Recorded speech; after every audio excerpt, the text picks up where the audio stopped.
Hello, it's Ryan. This is our example on uniform circular motion. This is a pretty tricky example, so it might be worth pausing and trying to do some of these steps on your own and seeing how you do.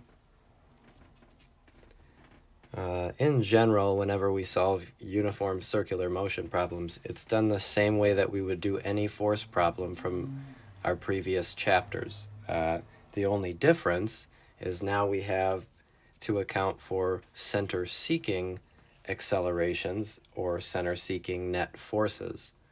But our little trick will be to choose a coordinate system that allows the center-seeking direction to be one of our coordinate directions. And we'll see all this soon.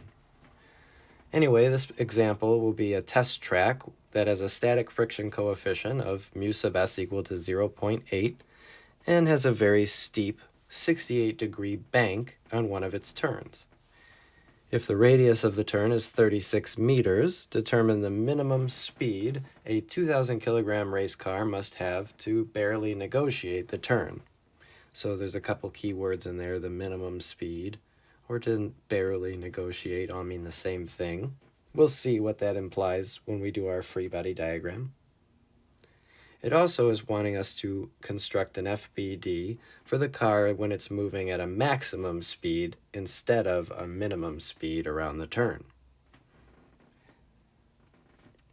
So I started out by drawing a picture for us, of course. And in this picture, I wanted to show a couple views just to really get this across. If we were looking at the test track from a bird's eye view, from a top view, we would see a car moving around some turn like so. That car would be going with some tangential velocity to the turn, and that turn would have some radius r. Well, we were given that radius r is 36 meters, but that's okay. Then I wanted to give a different point of view, a back view, so this would be as if we were standing right here watching the car go by, just watching, and as it turns by us, we'd be watching the car go from this point of view. So that's what our back view is. So the car is going into the page, driving away from us. And this view really lets us see what the problem called a bank angle. Right here, a 68-degree bank. That bank angle is labeled theta b for bank, and it's the angle that the road is inclined at to help to keep cars from flying off of it when they go their maximum speeds. You're actually more used to this idea than you think. Almost every single highway turn you've ever been on, or highway exit ramp, or entrance ramp, has some sort of bank angle, and maybe now you'll notice that as you're driving around. Like I said in the beginning, in order to solve any sort of problem like this, we're going to need to analyze the forces, and that means we need to draw an FBD for the car. So we're going to draw an FBD for the car, and it's going to be the back view of the car that we're going to draw the FBD for.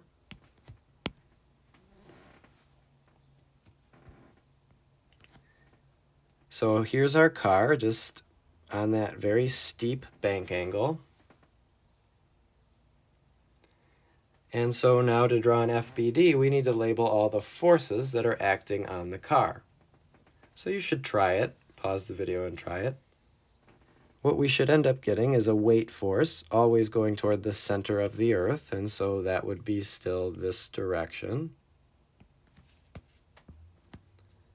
There's also a normal force on the car, normal to the surface of the incline.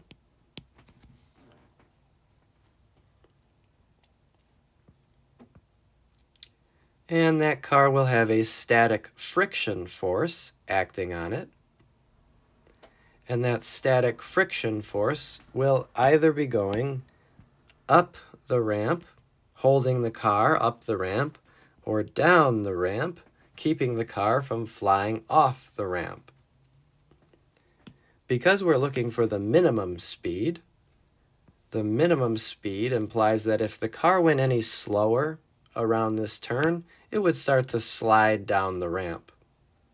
And so the friction force has to oppose the potential for motion, which would be for a minimum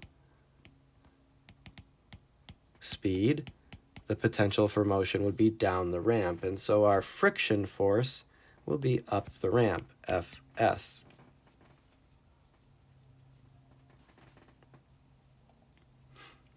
We also know that the direction of the radius is to the right for this, and we know that the acceleration for this car must be toward the center of the circle, and so that gives us the direction for the acceleration vector that we want to put in our FBD. As always, my acceleration vector is not in contact with the body. Only the external forces on the body are in contact. Now that we have a nice FBD, we need to choose a coordinate system to work with. So something to look at would be, we actually have two vectors in a regular XY direction, and we have two vectors that are angled at the 68 degrees from the problem. The issue here is that we really don't want to split up the acceleration vector. We would like acceleration to be in one X or Y direction, not both. So instead of tilting my coordinate system like we normally do on these inclines, I'm going to keep my XY plane normal, because now A is in the X direction, instead of having to put A in both directions. If I keep my coordinate system up and down and left and right, that means I need to split my forces that are not on those directions into those components. So I have a normal in the Y direction and a normal in the X direction.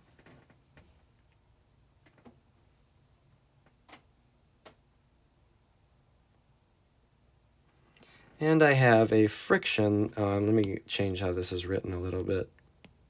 So we have our weight and our friction, and that means we have an Y and an X component for friction as well.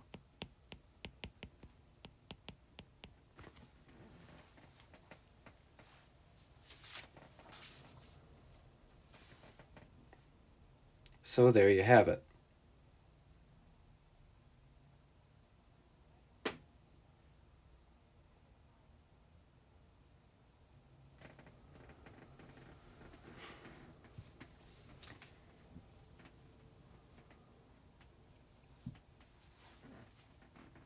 And so we can show that that angle is here. That's the bank angle, and here.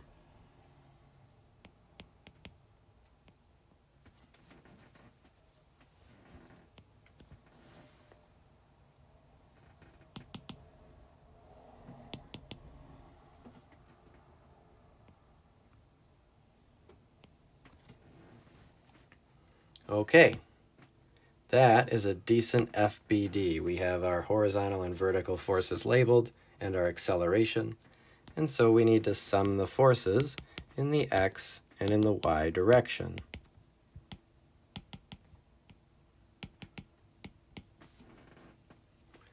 Well, we know that in the X direction, that is what we've called the centripetal direction. It's toward the center of the circle. So really this is MAC, not X any longer. And so we can put all the horizontal forces together. We have the X component of the normal force. We have the X component of the friction force, which is in the negative direction. And I think that's it. So that will equal MA sub C. We also could show that in the Y direction, A is 0 because our A is only in the X direction according to our coordinate system. So we have normal in the Y plus friction in the Y minus weight, and that's equal to 0. Before we go on, I'd just like to show where these identities are about to come from. Recall that this is a right triangle, and this is a right triangle, so we could do trig on them. We know that, let's call this 1 and 2. For 1, sine of our theta is equal to, and theta's here, so it'd be nx over n. So that means n sine theta is nx. And if we did cosine, we would see n cosine theta is ny. And for our second triangle, sine is associated with the y values, so we would end up with I'm sorry, not n. We're looking at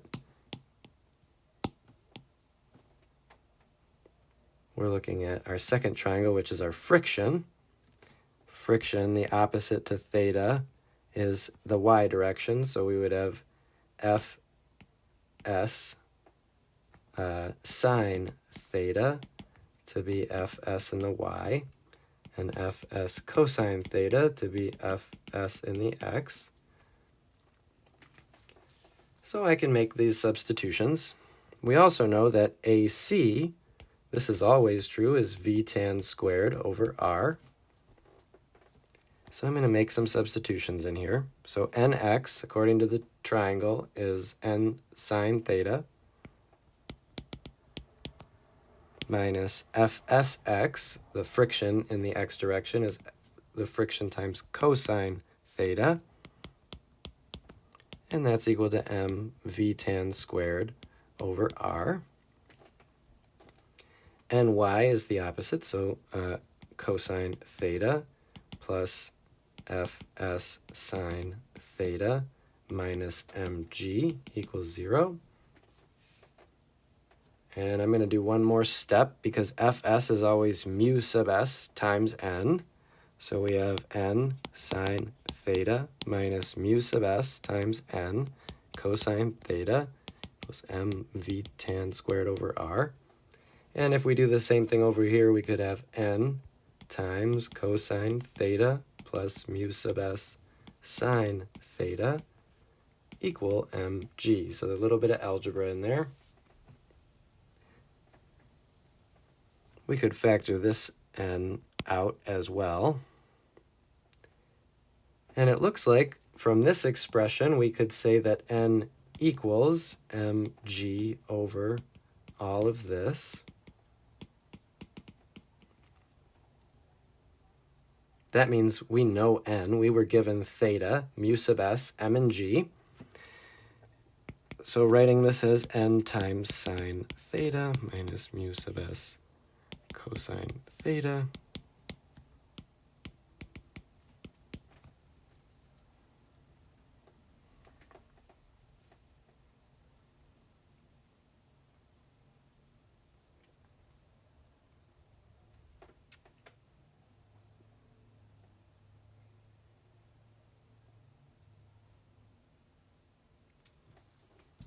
Okay.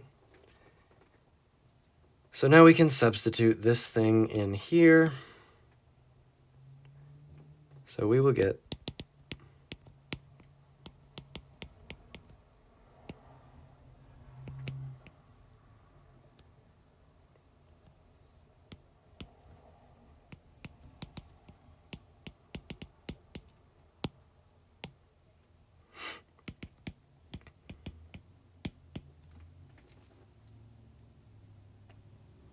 and so it looks like if we get rid of our m's, move the r over, we can solve for v tan, which is what we were looking for, the minimum speed. So it would be equal to rg times that mess.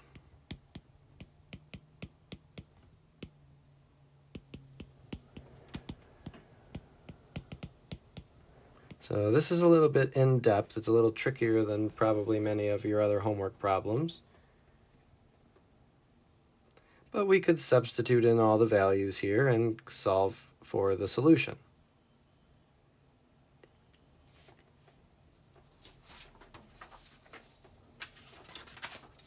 So I'll let you try that. That would be the minimum speed.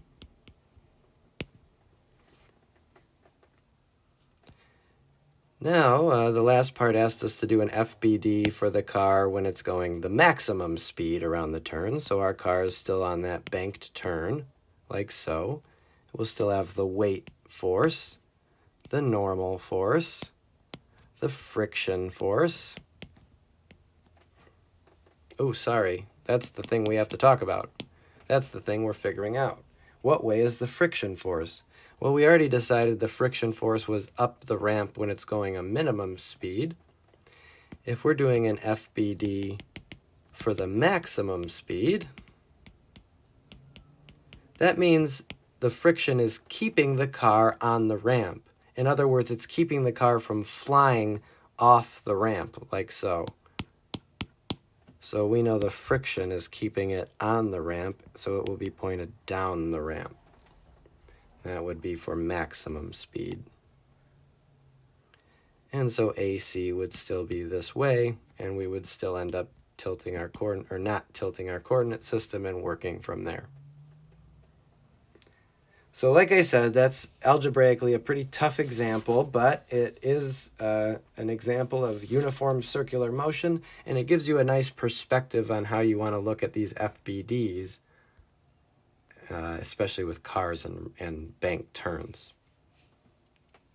All right, talk to you soon.